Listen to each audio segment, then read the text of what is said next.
अपने को यूं लगता है कि अरे सारे युद्धों में हार गया, तो स्वाभाविक बात है, हारना ही है। एक अकेला आदमी लड़ रहा है, पीछे पूरी सरकार है, आप कैसे भी नहीं जीत सकते, है ना। क्रांति 57 में समाप्त होगी। क्रांति कब समाप्त होगी? ले दे के थोड़ा बहुत 58 की शुरुआत में होगी। अब तो 58 का लास्ट आ रखा है। भारत में कहीं क्रांति नहीं हो रही है, केवल कौन आगे आगे दौड़ रहा है? टाटा टोपे। तो अंग्रेजों की पूरी सेना किसके पीछे लगी हुई है? कैसे जीतोगे आप? आप आज कह दो जब मैं क्रांति कर रहा हूं तो लोग दौड़ के जाओ, देखे कहां जाओगे? जयपुर से बाहर नहीं निकलने दे। मैं जयपुर छोड़ो, ये रिद्धि सिद्धि नहीं क्रॉस करने दे अपने को। उससे पहले पकड़े 500-700 सैनिक लेके इधर उधर निकल रहा था। ये तो अपने राजस्थान के लोगों ने साथ ही दिया तात्या टोपे का। अंग्रेज तात्या टोपे को राजस्थान में नहीं पकड़ पाए। भाई ये है ना, हम कहते हैं 2 युद्ध में हार गया, फिर ये तो जनता ने निकलवा दिया उसको, निकल तुम, और उसको मौके मिले यहाँ पे। सिक्कर के अंदर तात्या टोपे को लगा पार नहीं पड़ेगी, तो यहाँ तात्या टोपे तो निकलता है, उसके 600 सैनिक सरेंडर करते हैं। कितने सैनिक? बीकानेर का महाराजा सरदार सिंह बड़ा था, वो था इस लड़ाई के अंदर, उसके सामने 600 सैनिकों ने सरेंडर किया। अब जब अंग्रेजों ने 600 सैनिकों को पकड़ा तो अंग्रेजों ने कहा फांसी लगाते हैं। फिर सरदार सिंह ने ऑब्जेक्शन किया, उसने कहा भाई किस बात की फांसी? फांसी 57 में लगा रहे थे, क्योंकि तब क्रांति चल रही थी, लोगों को डराने के लिए जरूरी थी कि यदि किसी ने क्रांति की देख लेना यही करेंगे जो इनके साथ किया है। अब क्रांति तो समाप्त हो गई, फांसी लगाने का कोई मतलब है नहीं। पर याद रखना आपने को, उन 600 सैनिकों ने किसके सामने सरेंडर किया था? बीकानेर महाराजा सरदार। देखो, तात्या टोपे यहां से निकल के वापस मध्य प्रदेश चला जाता है। मध्य प्रदेश में एक जगह पड़ती है नरवर। कौन सी जगह थी? कहां पड़ता है नरवर? मध्य प्रदेश, है ना। वहां तात्या टोपे अपने एक दोस्त के पास रुका हुआ, उस दोस्त का नाम है मान सिंह। क्या नाम है? मान सिंह ने कहा भाई तू अपने यहाँ जंगल के अंदर जाके बैठ जा, मैं तेरे को खाना पीना पहुंचाता रहूंगा। अंग्रेजों ने पता लगाया कि भाई तात्या टोपे कहां पर है, तो पता चला कि एक मान सिंह नाम का आदमी उसको खाना पीना देता, तो उसको पता है। अंग्रेजों ने इस मान सिंह को पकड़ा, मान सिंह ने बता दिया कि जंगल में बैठा है। तो किसने विश्वासघात किया? तो किसके विश्वासघात के कारण पकड़ लिया गया? कहां के जंगलों से? लिख लो। फिर वही एमपी में एक जगह पड़ती है शिवपुरी। कौन सी जगह है? यहाँ पे 18 अप्रैल 1859 ईस्वी को, कब की बात है बताओ? तात्या टोपे को फांसी लगा दी गई थी। कहां पे फांसी लगाई गई? शिवपुरी भी कहां पड़ता है? लिखो। मेवाड़ का पॉलिटिकल एजेंट कौन था? सोवर्स। कौन था? सोवर्स ने विरोध किया था। उसने कहा था यार ये क्यों लगा रहे हो, अब इस फांसी का कोई लेना देना, क्रांति समाप्त हो गई, अब इस बंदे को जेल में पटक दो यार, ज्यादा से ज्यादा, हमें इस बंदे को फांसी लगानी नहीं चाहिए। और यदि हम इस बंदे को फांसी लगाते हैं तो आने वाली पीढ़ियां जवाब मांगेगी हमसे। आने वाली पीढ़ियां पूछेगी कि जब क्रांति समाप्त हो गई फिर भी किसी को फांसी क्यों दी गई थी। अंग्रेजों का जवाब दे देंगे हम, और इसको फांसी तो लगाएंगे। पर ये सवाल बार बार पूछा जाता है कि तात्या टोपे की फांसी का विरोध कौन से अंग्रेज ने कर दिया था? किसने कर दिया था? देखो, हमें क्या पता उसने विरोध किया कि नहीं किया।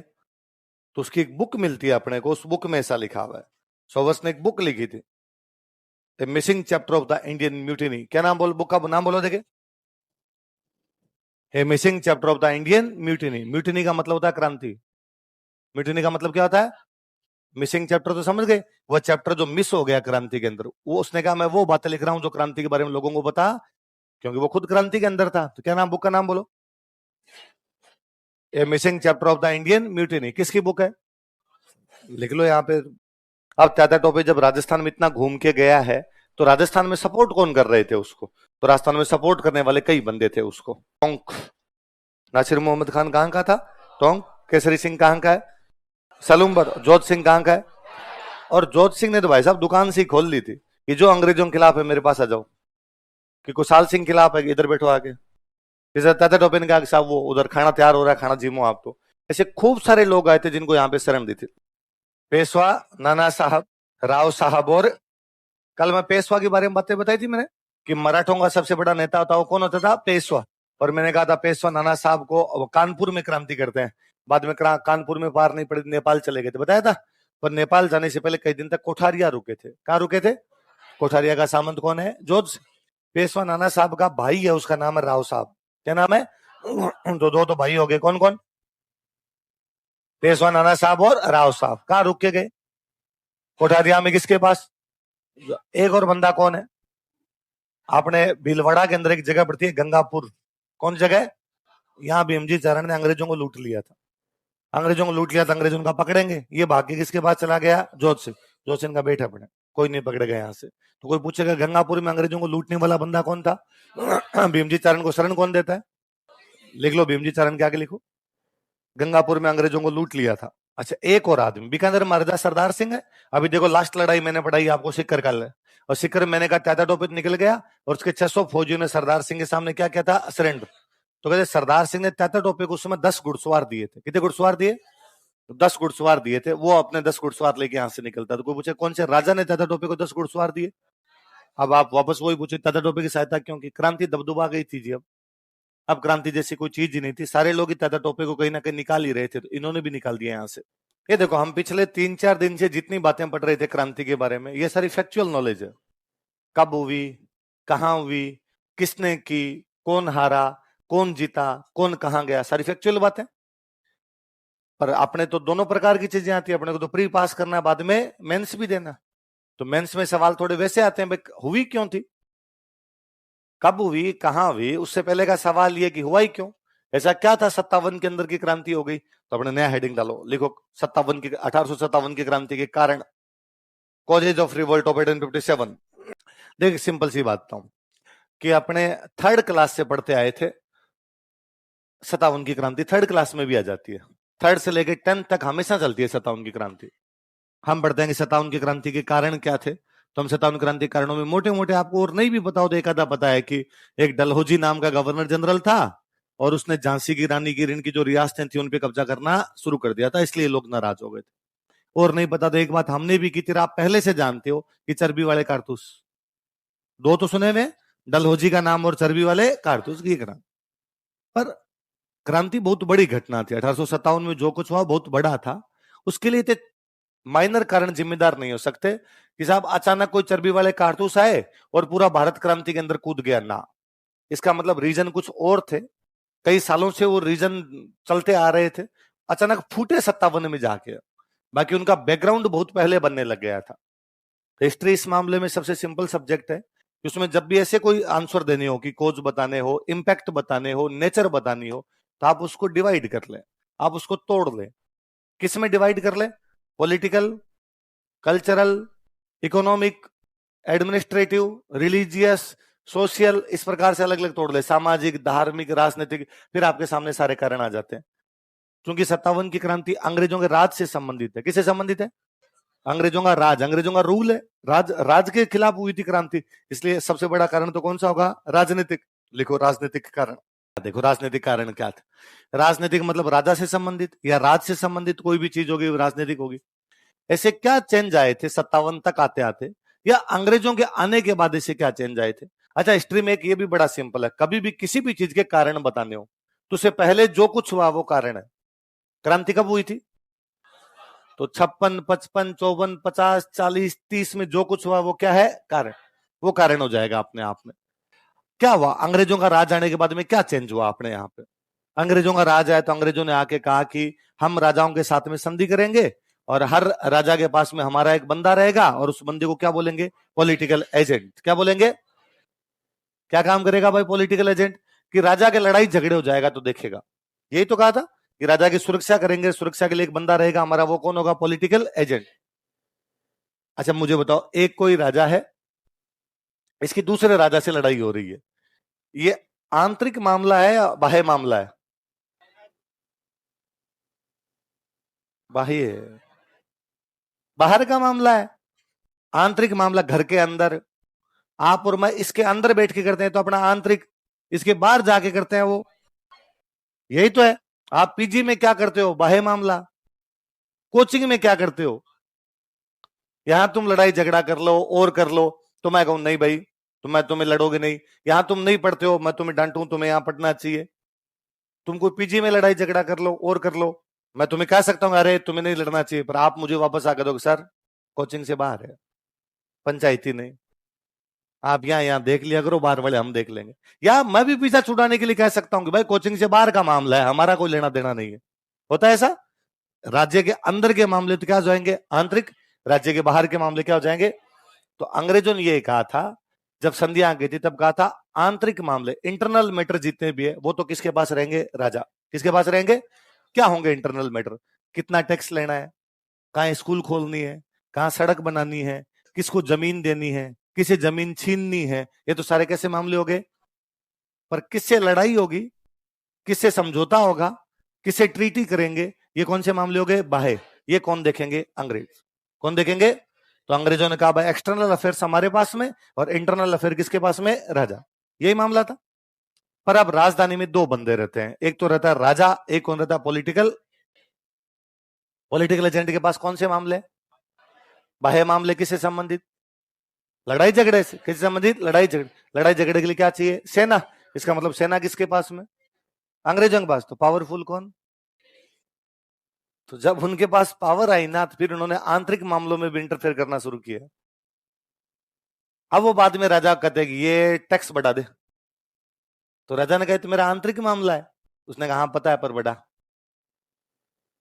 राजा जानता है यदि इनकी बात नहीं मानी तो हटा देंगे, क्योंकि इनके पास पावर है। अब मेरे पास पावर है, अब टैक्स बढ़ेंगे तो जनता राजी रहेगी कि नाराज होगी। और वैसे भी किसी भी सिस्टम के अंदर एक ही बंदा पावरफुल होना चाहिए। किसी सिस्टम में जब दो बंदे पावरफुल हो जाते हैं या दो बंदे के पास में पावर डिवाइड हो जाती है, तो सिस्टम कभी भी ढंग से काम है। आगे आप जब पबेड पढ़ोगे तो पबेड का एक सिद्धांत है पूरा, आदेश की एकता। कौन सा सिद्धांत है, यूनिफॉर्मिटी ऑफ ऑर्डर्स। आदेश जो होते हैं वो यूनिफॉर्म होने चाहिए, एक ही जगह से आदेश आने चाहिए। कि मान लो कोचिंग में दिलीप सर कहते हैं कि भाई दिवाली की छुट्टियां कितनी करनी है, कि भाई दिवाली की छुट्टियां 5 दिन की करनी है। ठीक है, सब बच्चों को पता चला दिवाली की छुट्टियां कितने दिन की होनी चाहिए, 5 दिन। मेरा जैसा कोई बीच में पंचायती कर जाए, 3 बैच में बोले कि मजे करो 10 दिन मत आना, तो बच्चों को नहीं समझ में आएगा ना कि 5 दिन बाद में आना है या नहीं है। आधे बच्चे आएंगे, आधे बच्चे, तो कोचिंग ढंग से काम करेगी या खराब हो जाएगी। इसलिए आदेश हमेशा कहां से आना चाहिए। अभी मान लो सर ने कहा कि भाई सुबह पहला पीरियड तो हिस्ट्री का लोगे और दूसरा पीरियड वो किसका लोगे, इकोनॉमी। और हम खुद की पंचायती कर जाएं और हम कल अपने आप ही कह दें, साइंस वाले सर को मैं कह दूं सर मेरी जगह आप चले जाओ, तो तुम तो रजिस्टर लेके आओ हिस्ट्री का। आगे साइंस वाले सर आके कहे मैं पढ़ूंगा बायोलॉजी, तो तुम्हारा तो खराब ही हुआ दिन।